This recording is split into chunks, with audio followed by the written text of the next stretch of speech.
Good morning, students. Beta we continue our 10th chapter, rural settlements. And today's topics are classification of urban settlements, second, location, and third is function of urban centers. So let me start with some new words. Yeah, we can say that difficult words. Okay, and the first difficult word is, new terms is cantonment board. Cantonment board is a military garrison और camp. Cantonment जो board है वो एक military garrison होता है, जिसको हम कहते हैं ना, जैसे आपने सुना भी होगा, जैसे अम्बाला कैंट, दिल्ली कैंट. तो these are the areas having military garrison. Garrison मतलब छावनी. Second is notified area council. Okay, notified area council it is a settlement in transition from rural to urban. एक ऐसा सेटलमेंट है जो ट्रांजिशन हो रहा है, इनकी ट्रांसफॉर्म हो रहा है रूरल टू अर्बन. के पहले वो रूरल था, अब क्या बन रहा है, अर्बन बन रहा है. Therefore a form of an urban political unit comparable to a municipality. तो वहाँ पे एक जो है अर्बन पॉलिटिकल यूनिट जो है वो फॉर्म की जाती है, जिसको हम कंपेयर कर सकते हैं किसके साथ, म्यूनसिपैलिटी के साथ. ओके, अब ये तो है कि एक नोटिफाइड एरिया क्या होता है, लेकिन एक प्रॉपर डेफिनेशन आए कि what do you mean by a notified area council. तो क्या लिखेंगे, it is an urban centre with more than 11,000 and less than 25,000 population या inhabitants is classified as a notified area council. कि एक ऐसा urban centre है जिसकी population 11,000 से ज़्यादा है बट लेस देन 25,000, उसे हम क्या कहेंगे, नोटिफाइड एरिया काउंसिल. ओके बेटा, let we start with our first topic, the classification of urban settlements. Okay, we can classify the urban settlements on different bases, but there are some common criteria या common bases on which we can classify the urban settlements. कि urban settlements को classify करने के बहुत सारे basis हैं, बहुत सारे क्राइटेरियाज हैं, but some are common criterias या common basis of classification of urban settlements. कुछ कॉमन बेसिस हैं क्लासीफाई करने को अर्बन सेटलमेंट्स को, like size of population, occupational structure and administrative setup. कि पूरी दुनिया में, पूरे विश्व ने इन कॉमन बेसिस को चूज़ किया है टू कैटेगराइज या to classify the urban settlements या for the classification of urban settlements.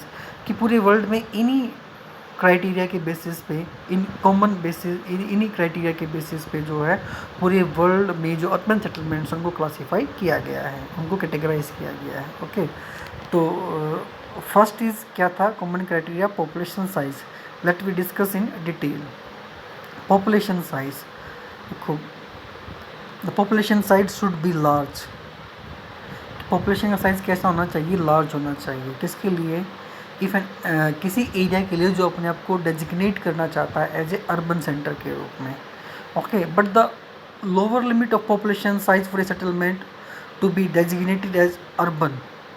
कि वो lower limit of the population size, कि हर देश ने अपने लिए एक लोअर लिमिट जो है वो डिज़ाइन कर रखी है. ओके, वो सेटअप कर रखी है उस सेटलमेंट को क्या डेजिग्नेट करने के लिए, अर्बन एरिया. जैसे मैं कहूँ कि 1500 कहाँ है, कोलंबिया में. कि एक एरिया की पॉपुलेशन जो है, कोलंबिया एक कंट्री है, तो कोलंबिया में एक एरिया की पॉपुलेशन यदि 1500 है तो वो डेजिग्नेट हो जाएगा as a urban centre. 2000 in Argentina and Portugal. Portugal में यदि पॉपुलेशन किसी एरिया की 2000 है तो वो डेजिग्नेट हो जाएगा अर्बन सेंटर. यूएसए में भी इतनी है, थाईलैंड में भी 2500 है. 2000 कहाँ, अर्जेंटीना एंड पुर्तगाल में. 5000 in India and 30,000 in Japan. Okay,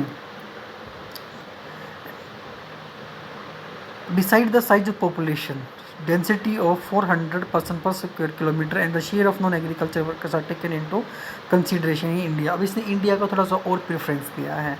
India में the lower limit of the population size for a settlement कितनी है, इंडिया में 5,000 है. But that particular area should be population density at least 400% per square kilometer। उसके साथ साथ जो है उस एरिया की पॉपुलेशन डेंसिटी जो है वो भी कितनी होनी चाहिए, 400 square kilometre, sorry 400% square kilometre होनी चाहिए। तीसरी कंडीशन क्या पुटअप कर दें कि नॉन एग्रीकल्चर पॉपुलेशन ऑफ या share of non agriculture workers कि तीसरा ये है कि जो एटलीस्ट जो है 75% of population of an area engage in non agriculture activity. 3 conditions पूरी होती हैं तब जाकर के वो एरिया किस में कन्वर्ट होता है, अर्बन एरिया में। कहाँ, इंडिया में। ओके, इसके अलावा अलग अलग कंट्रीज़ का अलग अलग दे रखा है, जैसे आप पढ़ सकते हो कि मैं बताता हूँ। देखो, countries with low density of population में choose a lower number as cut off figure. इनके जिन देशों की पॉपुलेशन बहुत कम है, डेंसिटी बहुत कम है, तो उन्होंने अपनी जो लिमिट है किसकी, lower limit of the population size for a settlement, वो कम कर रखी है। जैसे एग्जाम्पल देखिएगा, Denmark, Sweden, Finland, all the places with a population size of 250% are called urban। इन देशों में, डेनमार्क में, स्वीडन में, फिनलैंड में, यदि एक एरिया की पॉपुलेशन, यदि किसी प्लेस की पॉपुलेशन जो है 250% है, तो वो भी डेजिग्नेट होगा किस रूप में, एज ए अर्बन सेंटर के रूप में। The minimum population for a city is 300 in Iceland. अभी तो टाउन की बात थी, अर्बन टाउन की बात थी, सिटी जो टाउन से बड़ा होता है। अब आइसलैंड एक कंट्री है, वहाँ पे जो है किसी प्लेस की पॉपुलेशन यदि 300 है, तो वो भी डेजिग्नेट होगा एज ए सिटी के रूप में। Where as in Canada and Venezuela it is 1000 persons. जबकि एक सिटी बनने के लिए पॉपुलेशन रिक्वायरमेंट जो है कनाडा में और वेनेजुएला में कितनी है, 1000 persons. Okay, the second is occupational structure. Occupational structure means कि the people who are living in an area, कि वो लोग जो एक एरिया में लिव कर रहे हैं, रह रहे हैं, if they are engage, if the maximum population of that area engage in secondary activities, tertiary activities and quaternary activities, we can say that non-primary activity, then the area is designated as a urban center। तो यदि एक area की population जो है, maximum population की मैं बात कर रहा हूँ, क्राइटेरिया अलग अलग हो सकता है। किसी देश ने वो क्राइटेरिया 70% पे फिक्स कर रखा है, हो सकता है किसी ने 50% पे कर रखा हो सकता है किसी ने 60% पे कर रखा हो। इंडिया में जो है वो 75% है, यानी कि if the population of an area, if the 70% population of an area, if the more than 70% population of an area engage in non-agriculture activity, then the area considered as a urban center। लेकिन वही Italy में की हम बात करें, Europe का एक country है इटली, तो वहाँ जो है if 50% of population of an area engage in non-agriculture activity, then the area is designated as a urban center। Okay, next one is administration। It is an important criteria to designate an area as a urban center। Okay, for example, in India, a settlement of any size is classified as urban if it has a municipality, containment board और notified area council.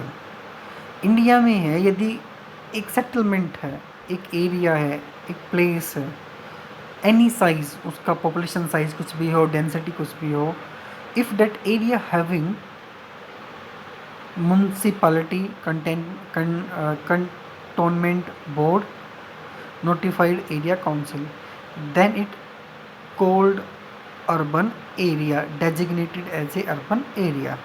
इसी तरह in Latin American countries such as Brazil and Bolivia, an administrative centre is consider urban area irrespective of its population size. की जो Latin American country जैसे कि Brazil है, Bolivia है, यहाँ यदि किसी एरिया के पास एडमिनिस्ट्रेटिव सेंटर है तो it is designated as a urban centre irrespective of its population size, यानी कि उसकी साइज़ को, पॉपुलेशन की साइज़ को फिर हम ध्यान में नहीं रखेंगे। ओके, अब आता है बेटा next, location. location of urban center.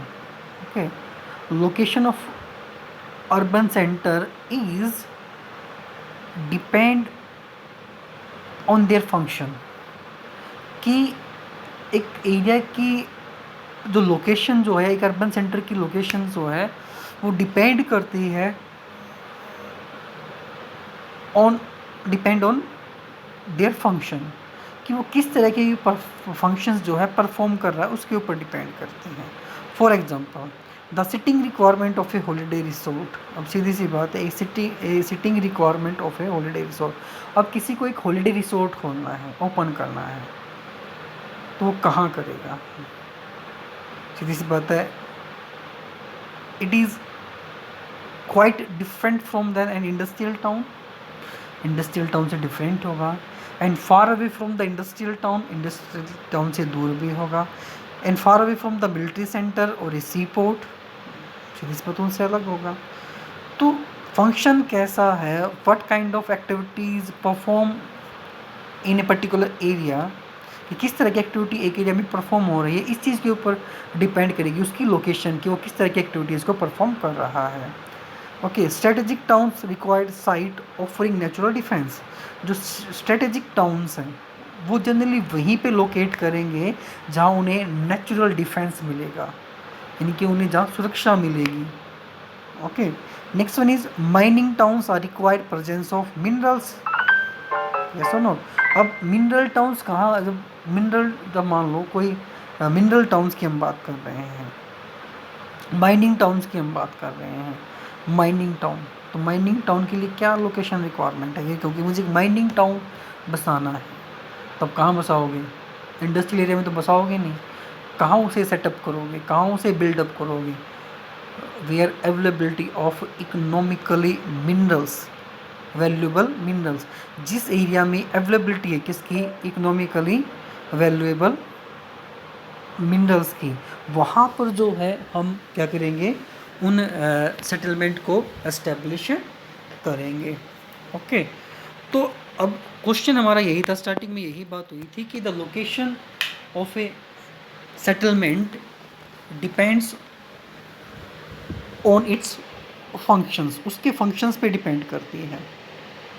Okay, अब next one is tourist centre require attractive scenery और a marine beach, a spring with medicinal water और historical relics.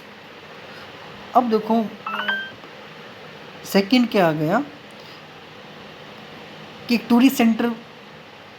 Tourist city develop करना है, तो कहाँ आप उसको सेटअप करोगे, बिल्डअप करोगे? जहाँ पे अट्रैक्टिव सीनरीज होंगी, जहाँ पे मैरीन बीच होंगे, जहाँ पे स्प्रिंग होगा विद मेडिसिनल वाटर, इनके आपने हॉट वाटर स्प्रिंग देखे होंगे, जैसे मणिकर्ण है हिमाचल प्रदेश में.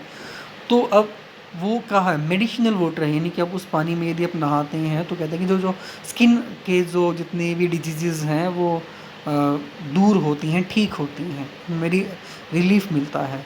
ओके, एंड हिस्टोरिकल रिलिक्स होते हैं अवशेष, यानी कि जहाँ पे हिस्टोरिकल रिमेन्स बचे हो, कोई फोर्ट हो,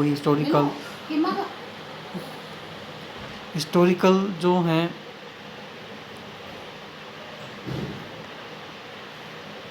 बिल्डिंग्स होती हैं, जैसे लाइक फोर्ट है. ओके, कोई और अदर काइंड ऑफ जो उनके जो हिस्टोरिकल जो और भी रिलिक्स हैं, यानी कि रिमेन्स हैं, वो यदि वहाँ पे होते हैं, जैसे कि फोर्ट हो गया. ओके, और कोई ऐसी कोई बिल्डिंग है एंशिएंट टाइम की, वो हो गई. Okay, and ports require a harbour. अब मुझे पोर्ट सिटी डेवलप करना है तो इसके लिए क्या चाहिए? हार्बर चाहिए. जहाँ हार्बर होगी वहीं पे पोर्ट्स जो हैं डेवलप किए जाएंगे. ओके, तो लोकेशन ऑफ द, अब ये बात है कि जैसा फंक्शन है वैसे ही सिटी होगी, उसके फंक्शन पे ही सिटी डिपेंड करती है, लोकेशन एक सिटी की. अब अर्लियर टाइम में जितने भी अर्बन सेटलमेंट्स थे were based on the availability of water, building material and fertile land. जितनी भी अर्लियर सिविलाइजेशन है develop along the bank of river. क्यों? वहाँ पे वाटर की अवेलेबिलिटी थी, फर्टाइल लैंड होती थी और बिल्डिंग मटेरियल इजीली अवेलेबल. तो उस बैंक ऑफ द रिवर जो थे एंशिएंट टाइम में अर्बन सेटलमेंट डेवलप थे. But today while these consideration still remain, कि इन चीज़ों की रिक्वायरमेंट है, while but modern technology plays a significant role in locating urban settlements far away from the source of these materials. लेकिन आज जो है बहुत सारे ऐसे सेटलमेंट्स, अर्बन सेटलमेंट्स है which are located far away from the source of these material मतलब water है, बिल्डिंग मटेरियल है, फर्टाइल लैंड है। क्यों? क्योंकि आज देखो वाटर चाहिए तो हम पाइप्स के थ्रू जो है उसे कहीं भी सप्लाई कर सकते हैं, can be supply to a distant settlements. Building material can be transported easily, okay, and from long distances, हम बहुत लॉन्ग डिस्टेंसेस से रॉ मटेरियल आज मंगवा सकते हैं because of better facilities of transportation. Okay, तो इस तरह की जो लोकेशन ऑफ सेटलमेंट है वो वेरी करती है एंड डिपेंड करती है उसके फंक्शंस के ऊपर। ओके बेटा, अब देखो कि फंक्शंस ऑफ अर्बन सेंटर्स।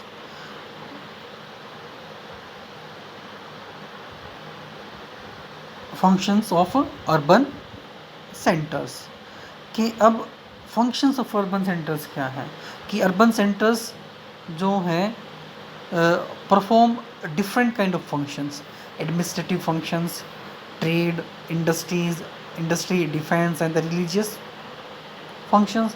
कि जो टाउन्स जो हैं अलग अलग फंक्शंस परफॉर्म कर रहे हैं।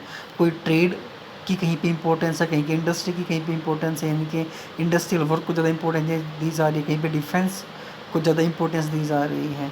तो अर्लियर टाउन जो थे वो centres of administration, trade, industry, defence and religious importance.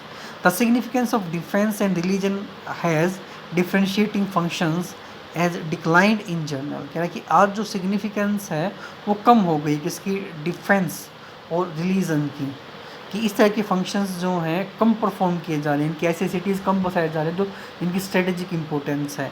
Second, religious importance है।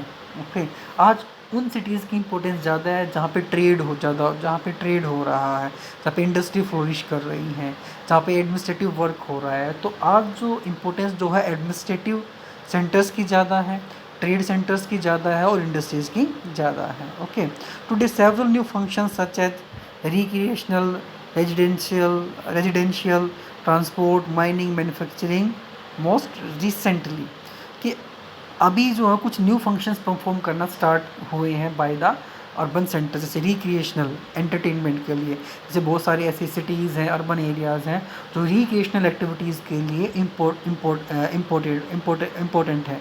जस्ट लाइक मनाली है रिवर राफ्टिंग के लिए और रॉक क्लाइंबिंग के लिए, ठीक है। तो इस तरह के इंटरटेनमेंट के लिए। रेजिडेंशियल एरियाज़ के लिए कुछ ऐसे एरियाज़ अर्बन एरिया जहाँ पे रेजिडेंशियल जो बिल्डिंग्स हैं, सेटलमेंट्स वो काफ़ी अच्छे होते हैं, कहीं पे ट्रांसपोर्टेशन फैसिलिटीज़ अच्छी है, कहीं पे माइनिंग एक्टिविटीज़ परफॉर्म की जा रही है बेहतरीन, कहीं पे मैन्युफैक्चरिंग प्रोडक्शन अच्छा हो रहा है। तो ये recently work perform by the urban centres today. Okay, next one is and recently activity related to IT sector. और आजकल तो कुछ ऐसी सिटीज़ हैं जो आईटी सेक्टर के ऊपर बेस्ड, जैसे बेंगलुरु है इंडिया में। Okay, some of this function do not necessary require the urban centres to have any fundamental relationship with their neighbouring rural areas. करके some of these functions do not necessary require the urban centre to have any fundamental relation with their neighbouring rural areas. कि some of these functions, कि इनमें से कुछ functions ऐसे हैं तो do not necessary require the urban centres. जैसे हमने कहा था कि भाई अर्बन सेंटर्स बनने के लिए 3 कंडीशंस चाहिए। एक क्या, पॉपुलेशन लार्ज चाहिए, सेकंड क्या, हाई डेंसिटी पॉपुलेशन चाहिए, और तीसरा हमें क्या चाहिए भाई कि maximum population engage in non agriculture activities. लेकिन यहाँ कुछ फंक्शंस ऐसे हैं, ठीक है, functions do not necessary required, कि रिक्वायरमेंट ही नहीं है क्या बनने के लिए, अर्बन सेंटर बनने के। जैसे रिक्रिएशनल है, हो या ना हो कोई फ़र्क नहीं पड़ता अर्बन सेंटर बनने के लिए, ये सब ना, तो बहुत सारी हैं। ओके, थैंक यू बेटा। ओके, तो आप जो है आगे भी कुछ एक में भी पैराग्राफ उनको रीड कर लेना, go through this paragraph, if you have face any doubt any query regarding this topic you can ask to me. Okay, thank you बेटा।